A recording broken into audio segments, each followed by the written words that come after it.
उस वृत्त का समीकरण ज्ञात कीजिए जो y अक्ष को मूल बिंदु पर स्पर्श करता हो जिसकी त्रिज्या 4 है। जैसे y अक्ष को मूल बिंदु पर जिसकी त्रिज्या 4 है तो x बराबर 4 दे रखा है यहाँ पर, x बराबर तो 4 है, तो y का कोऑर्डिनेट यहाँ कितना हुआ है 0, तो 4 0, एक इधर भी बनेगा।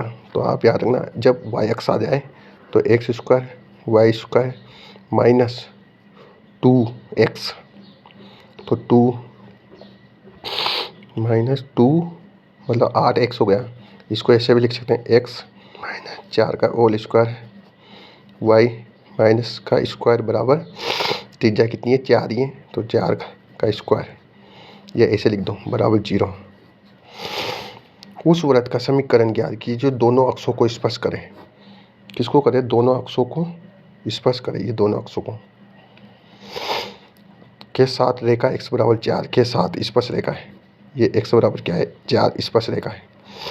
ये 4 स्पर्श रेखा है तो यहाँ हो गई केंद्र, ये हो गया 2, तो 2,2 कितना हो गया 2,2 केंद्र हो गए।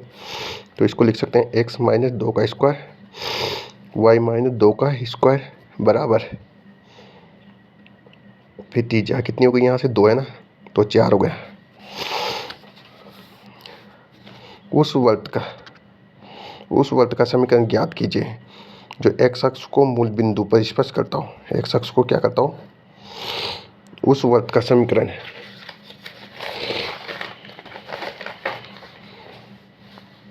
उस वृत्त का समीकरण ज्ञात कीजिए जो x अक्ष को, ये x अक्ष को मूल बिंदु पर स्पर्श करता हो। ये x अक्ष को करता हो तो स्पर्श रेखा करता हो तो त्रिज्या 6 दे रखी है। अब 6 त्रिज्या दे रखी है तो y बराबर 6 दे रखी है, तो 0 6, तो इसको x वाई स्क्वायर माइनस 2 तो 12 y बराबर 0, एक इधर भी बनेगा तो प्लस माइनस लगा सकते हैं। अब देखो x अक्ष पर काटे गए अंतखंड की लंबाई, तो इसका सूत्र रहता है 2g square minus c। 2g का मान 3 है तो 9 9 9 18, 18 में 3 फिर 2 बार आ जाएगा, इधर 2 है तो 6√2 x अक्ष पर। y अक्ष पर 2 f square minus c, 2 f का मतलब 8 4 16 16 9 25 5 10 आ गया। y अक्ष पर 10, x अक्ष पर 6√2।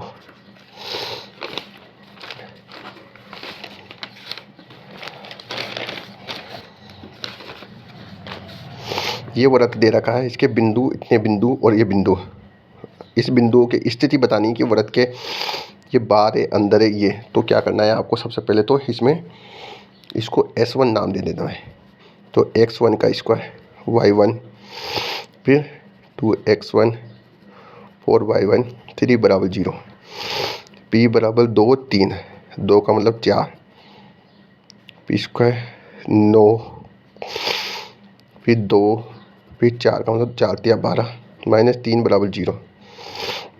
आपको पता है ये 13 है, 12 है तो ये 1 कर दिया, माइनस आएगा तो ऋणात्मक आने के बाद s लेस देन 0, तो ये अंदर होगा मतलब वृत्त के अंदर।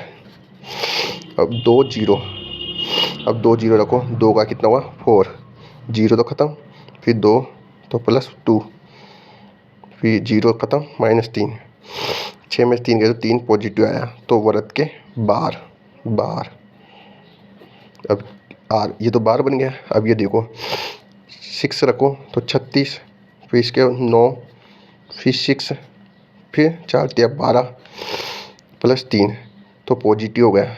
क्या हो गया? ये पॉजिटिव हो गया तो बाहर बनेगा। कहाँ बनेगा? बाहर। अब ये बिंदु पे देखो, छकना का 36 हटाउटी 64 24, आपको पता है घटाओगे तो पॉजिटिव आएगा, पॉजिटिव आया तो बाहर। इधर देखो 9 16 माइनस 25 मतलब 0 आ गया, S1 बराबर 0, तो वृत्त पे बनेगा ये परिधि पर बनेगा। अब ये देखो 1 9 25 तो माइनस आ गया, S1 लेस देन आ गया तो अंदर बनेगा। ये अंदर है बिंदु। कहाँ पर है? बिंदु की स्थिति ज्ञात करेंगे, अंदर है।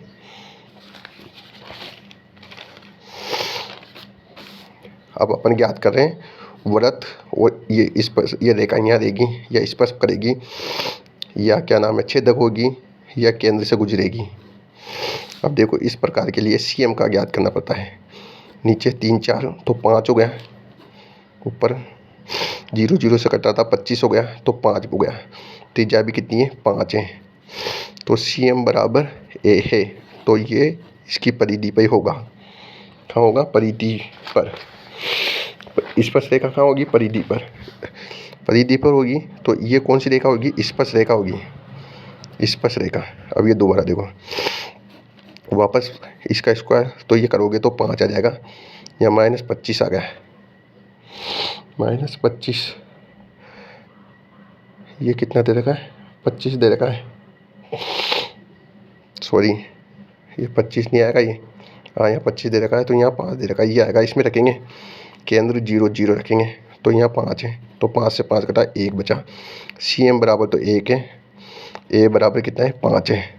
अब बड़ा कौन है, सी एम 1 बड़ा है 5 से, मतलब त्रिज्या बड़ी है।